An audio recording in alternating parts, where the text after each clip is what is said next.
Olá, meus amigos, tudo bem? A gente ficou um tempo sem postar algum tipo de conteúdo aqui. A gente passou esse tempo, na verdade, reorganizando e organizando algumas coisas para o ano que vem. Então, ano que vem vai ser um ano muito interessante. A gente vai poder fazer um conteúdo mais amplo, com mais pessoas, com entrevistas e coisas diferentes. Então, se você gosta do conteúdo, gosta de algumas análises que a gente faz, quer apoiar essa jornada, é muito bem-vindo e vai ajudar muito a gente. Então, se inscreve no canal, deixa o like se você entender que é válido esse vídeo, gostou do conteúdo dele e vamos dar início aqui.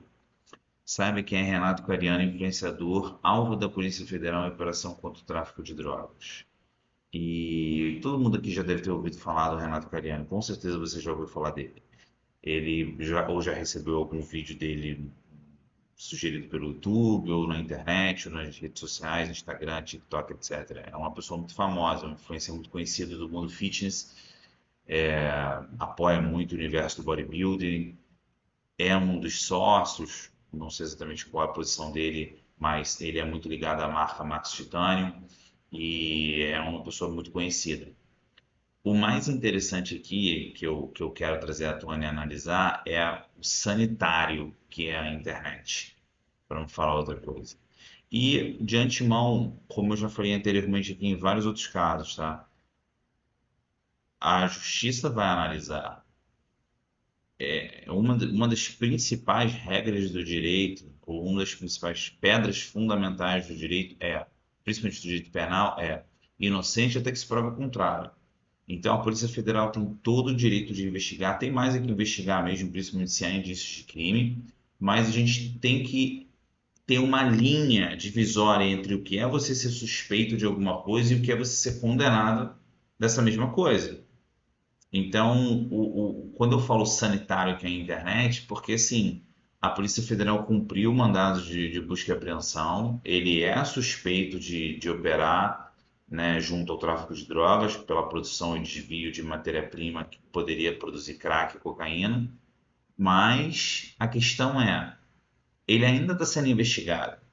Ele não foi condenado ainda na justiça, mas ele já foi condenado no fórum público, que é o Twitter ou qualquer outra rede social. Nas redes sociais, ele já foi condenado. Ele já foi condenado, já foi sentenciado e vida que segue, até que seja o próximo.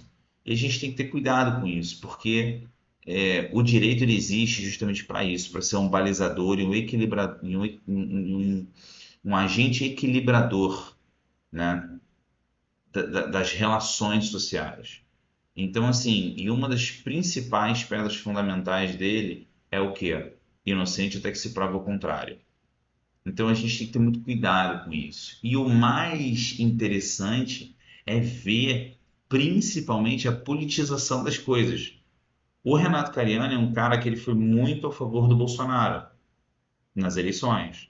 Então, ele ficou classificado como se fosse bolsonarista. E aí, o fato dele ser investigado pela Polícia Federal, o pessoal já faz um link com o Bolsonaro, por ele já ter sido classificado como bolsonarista, por o Bolsonaro já ter ido no podcast dele, acho que uma ou duas vezes, talvez, não sei exatamente quantas vezes. E aí o pessoal já está falando, olha, Bolsonaro, Renato Cariani, extrema-direita, tudo a mesma coisa, e assim sucessivamente, e vida que segue. E assim, isso é uma arma divisória que existe. E todas essas personalidades, seja de qualquer lado, de esquerda, direita, não me interessa o que for, seja, eu acho muito interessante como eles usam essa culpabilidade por tabela para poder ir condenando todo mundo, né? Sem menor prova, sem menor indício, simplesmente vai acusando e vida que segue. E é muito interessante que são as mesmas pessoas que defendem essa acusação arbitrária, né? No sentido de que, olha, você está sendo investigado, então automaticamente você já é culpado. Só que o pessoal que faz esse tipo de conduta não entende que, principalmente aqueles que são influenciadores, não entendem que isso facilmente pode se voltar contra si próprio no futuro. Quando você for associado a alguma personalidade ou enfim, alguma questão política ou qualquer coisa que seja, toma cuidado, porque isso pode se voltar contra você facilmente, facilmente. E as pessoas não têm muita visão disso, né?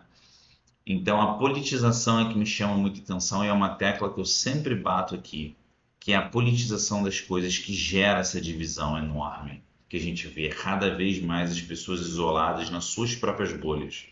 E isso vem justamente também pela influência da própria mídia. Seja ela uma mídia, a grande mídia, quando a gente está falando dos grandes canais de comunicação, né? Ou como as redes sociais em geral. As redes sociais, elas fazem com que as pessoas, até pelo jeito como os algoritmos funcionam, faz com que as pessoas fiquem cada vez mais divididas e apanhadas nas suas próprias bolhas. Então, aquilo que vai a favor da sua tribo, você pega, você usa, você já faz o link, já condena e vida que segue, até virar a hora do próximo. E o outro lado também, as pessoas perderam esse fator equilibrador que eu mencionei agora há pouco, que é justamente uma das coisas que o direito está aí para proteger. E é uma das coisas que também, infelizmente, hoje em dia está caindo muito, está perdendo a credibilidade, as pessoas estão perdendo fé no sistema. É uma coisa que eu vejo muito, as pessoas perdendo cada vez mais fé no sistema. O sistema está ficando cada vez mais descredibilizado, até a justiça está ficando descredibilizada. Infelizmente, quando a gente vê, por exemplo, um membro de uma corte grande nossa ir num jornal e fazer uma determinada manifestação de caráter político em prol de um governo ou ante outro, as pessoas, aquelas que votaram a favor, obviamente vão validar isso. E a metade que não votou a favor vai perder a fé no sistema. Se fosse ao contrário, aconteceria do mesmo jeito. Essa imparcialidade ela existe para que as pessoas mantenham a fé no sistema. E quando as pessoas perdem a fé no sistema, se instaura o caos social.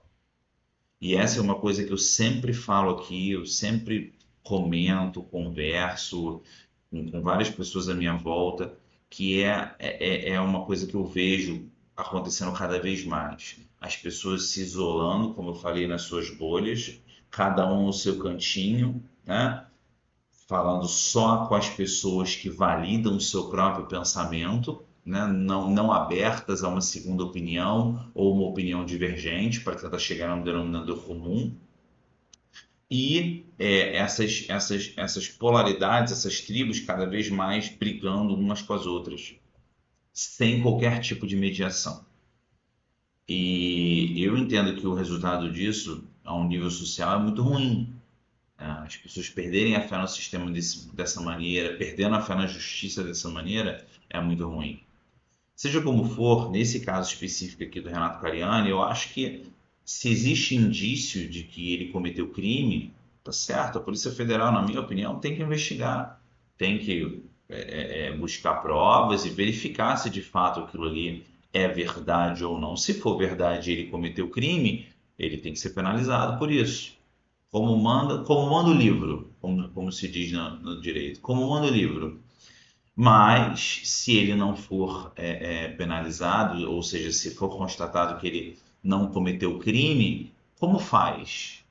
Pelo fato de que ele já foi condenado nas redes sociais, ele já foi condenado popularmente e já foi usado como instrumento de esquerda, direita, politização, porque ele é a favor de um, então aquele cara também já é, e assim sucessivamente. E se fosse ao contrário, a mesma coisa. Como faz isso?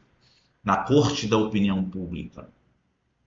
E a mídia usa muito isso. A manipulação da mídia é uma coisa que é muito forte na cabeça das pessoas, porque ela dá às pessoas a ferramenta necessária para usar essa questão que eu falei sobre a culpabilidade arbitrária e usar de qualquer maneira. E é muito interessante que a própria esquerda, que nesse caso específico aqui, né, que está condenando o Renato Cariani na corte da opinião pública, juntamente por ele ter apoiado o Bolsonaro e assim sucessivamente,